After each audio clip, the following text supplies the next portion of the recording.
Pam, pam. Ce fain e cerul.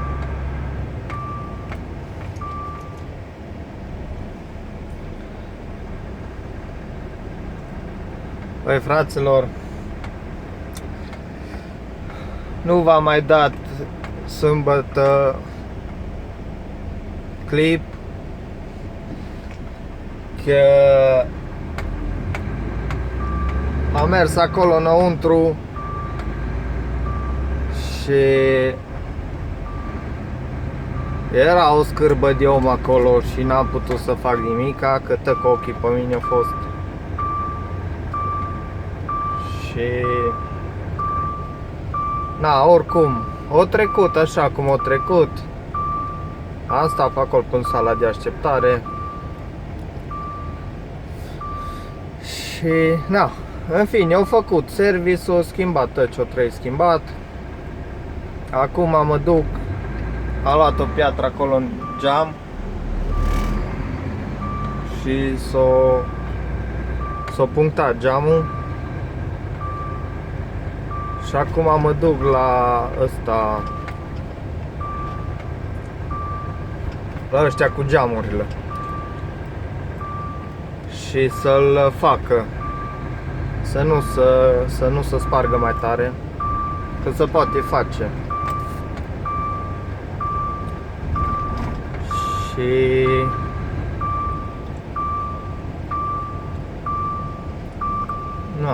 sunt undeva spre centru mă duc. E jale pe aici, mașini, o grămadă.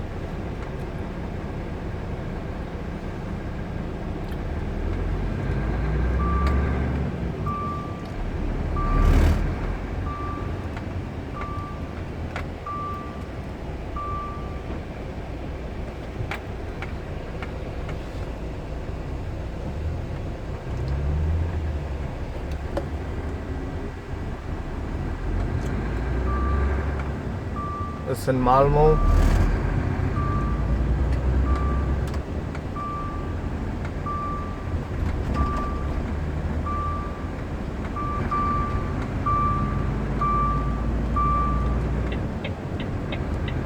Du-te mai neroi.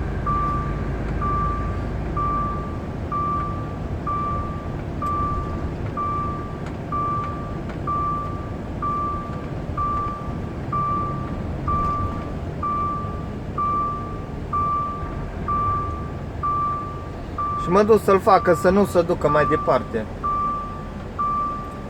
Crepătură, nu știu dacă vedeți acolo în geam. Să vede punctul ăla.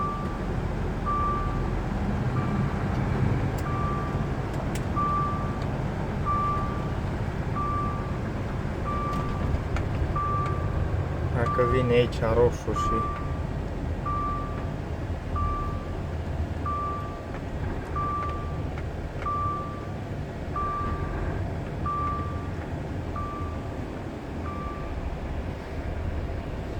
uitați acolo.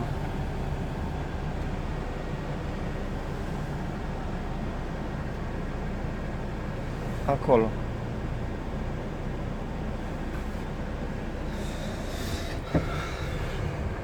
Ca să nu se ducă mai departe. E vreo 20 de euro toată lucrarea și e mult mai ieftin decât să schimbi parbrizul după aia.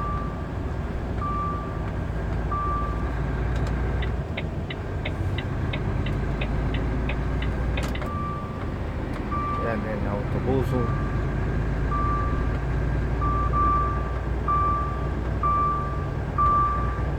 Trebuie să intru aici undeva în stânga. O să stau pe banda asta.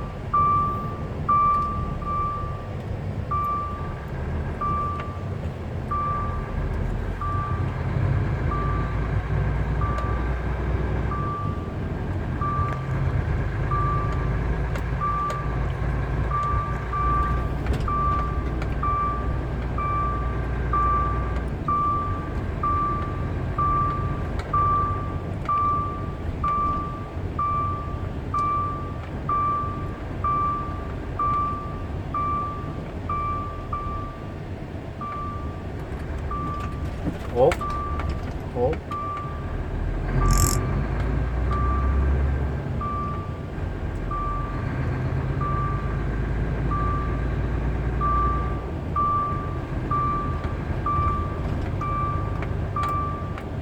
Cam îngustă treaba pe aici, dar ce să facem?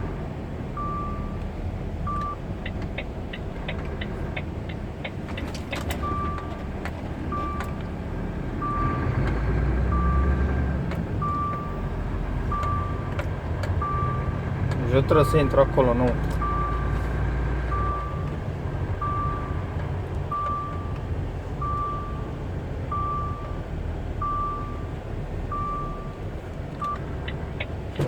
O să fac o manevră pe trotuar, că n-am altă soluție aici. Acolo înăuntru trebuie să mă bag.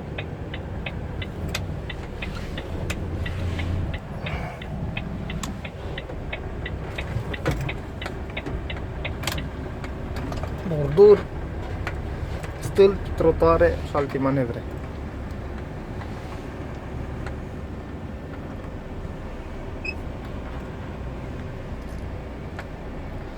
O stați să vă pun aici undeva să vedem. Unde să vă pun?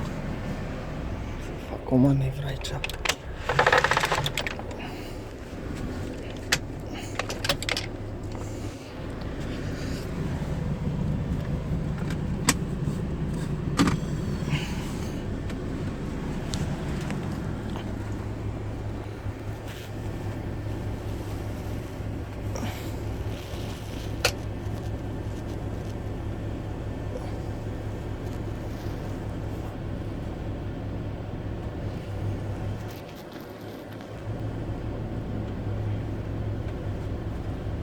Mă duc să vorbesc cu ea.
Aoleu, fraților, nu se întâmplă nimic astăzi.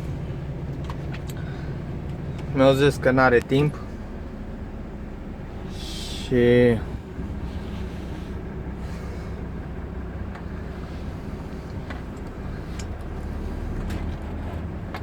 să vin joi.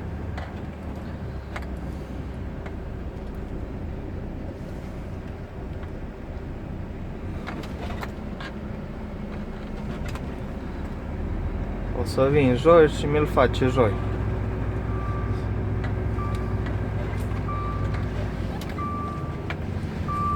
Mă întorc aici înapoi.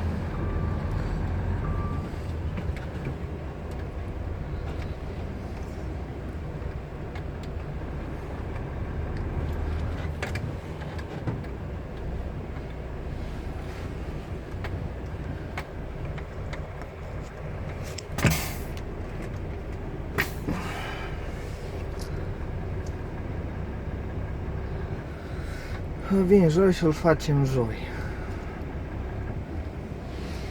Tanti, hotărăște sau nenea.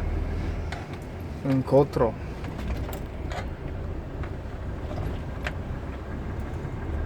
Ăștia aici înăuntru. Bill Glass.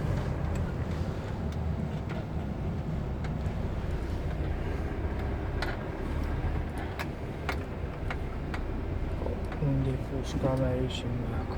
Aici așa, peste bordură. Pe trotuar, că n-avem ce face.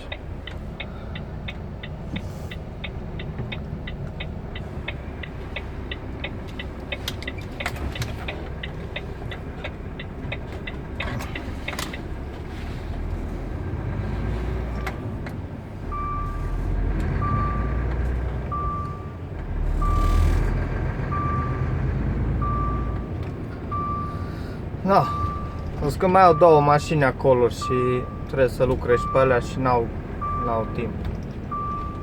Acum asta e, ce să facem. Măcar avem programarea, vin joi.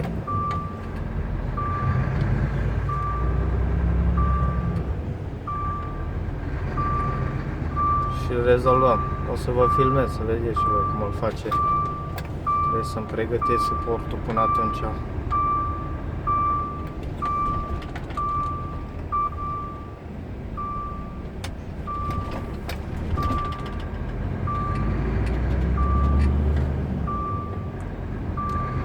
Și așa am pățit de acolo, m-am dus la ăia acolo înăuntru să stau și acolo în restaurant, să uitau la mine, de zici că n-au mai văzut oameni, era foarte, foarte panicat, foarte stresat omul ăla de acolo. Bucătarul sau nu știu ce, șef de restaurant sau ce era acolo. Și apoi m-am disperat și n-am mai făcut nimic, că... Na. Dar ce vă pot spune că am fost rupt de oboseală, deja nu mai puteam, îmi căutam pe acolo să... Că la 7:30 au fost aia pe mine acolo, îmi bătea în ușă. Și... n-aveau nicio cameră unde să dorm sau... n-au. Că de obicei ar trebui, știți? Să aibă, dacă vii de departe sau ăsta. Că în cabină nu poți sta, că vă dați seama, ridică cabina alea unde să dorm, că piși din parte. Na, dar măcar puteau să aibă o cameră acolo pentru șofer care... Dar din păcate nu este. Și apoi am stat acolo pe un scaun și m-am chinuit acolo până au gătat-o până la 3 și ceva, au fost gata. Na. Apoi unde să mai dorm? Că la 5 o 3 să plec. N-avea niciun rost să mă mai pun să mă culc, că nu mai rău făceam. Și...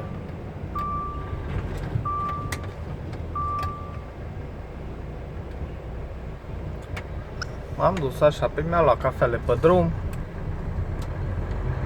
și mi-am mai revenit după câteva ore, mi-am revenit la normal.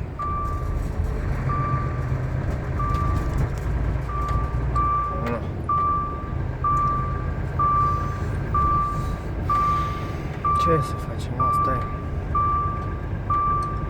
Face parte din viața de șofer și oboseala asta.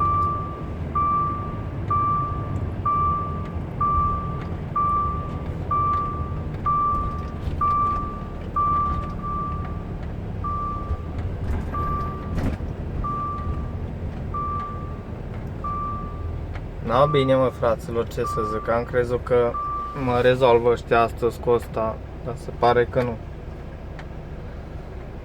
Dar rezolvăm joi. La ora 2:30. Să-mi amintiți în caz că uit. Na, hai că vă las. Griji de voi. Ne auzim. Ciao.